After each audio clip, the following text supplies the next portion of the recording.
Alamin sa videos na ito ang mga panangga laban sa puwersa ng kadiliman.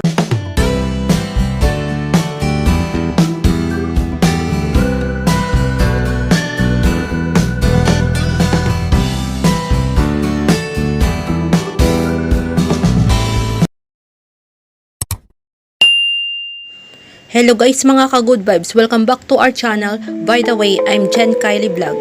Today's video, ipakilala ko po sa inyo ang siyam na panangga laban sa puwersa ng kadiliman.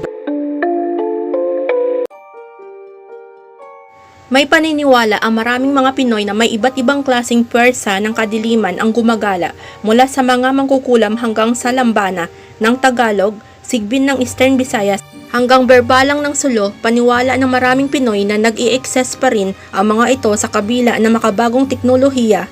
Siyempre, habang naniniwala ang marami sa iba't ibang uri ng aswang o puwersa ng kadiliman, may panangga ang mga Pinoy laban sa mga ito.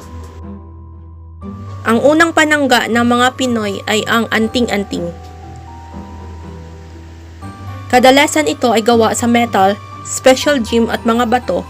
Meron ding bahagi ng halaman o hayop. Yung iba naman ay bala ng barel. Ang sabi, pinoprotektahan ng anting-anting ang mga suot o dala nito. Pangalawang panangga ay ang krus. Maging sa mga bansa sa kanluranin, ang crucifix o krus ay isang matibay na panangga sa mga masasamang espiritu. Nasusunog di umano ang mga kampon ng kadiliman sa sandaling madikit sa kanila ang krus. Pangatlong panangga ay ang bolo. Normal ng sandata ito ng mga Pinoy sa bukirin pero mabisang panlaban sakaling atakihin ng aswang. Pang-apat na panangga ay ang palaspas. Mabisa lalo na kung may bendisyon ng pare. Kadalasang inilalagay sa pinto ng bahay para hindi makapasok ang masasamang espiritu. Panglimang panangga ay ang walis. Takot daw ang mga aswang na papasukin ang isang bahay kung meron itong walis na nakabaliktad sa tabi ng pinto. Pang-anim ng panangga ay ang tuob. Isang ritual para itaboy ang masamang espiritu.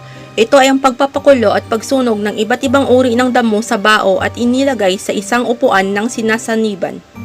Pang-pitong panangga ay ang bawang. Ang masangsang na amoy nito ay nagtataboy sa iba't ibang uri ng aswang.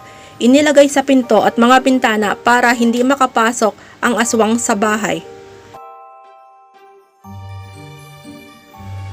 Pang-walong panangga ay ang asin. Inilagay ito sa bawat sulok ng bahay para hindi pamahayan ng masamang espiritu.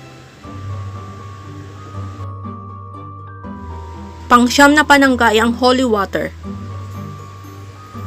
Kadalasan ay ibinabasbas bilang proteksyon laban sa masamang espiritu. Nasusunog ang aswang sa sandaling matalamsikan ng holy water.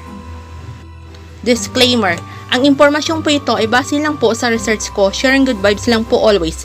I hope may natutunan po kayo mga ka-good vibes. Ingat po tayo palagi kahit saan po tayo magpunta. At lagi po tayo magdala ng panangga sa bad spirit para lagi po tayo safe at huwag po natin kalimutan magdasal dahil ang Panginoong Diyos lamang ang makatutulong sa atin.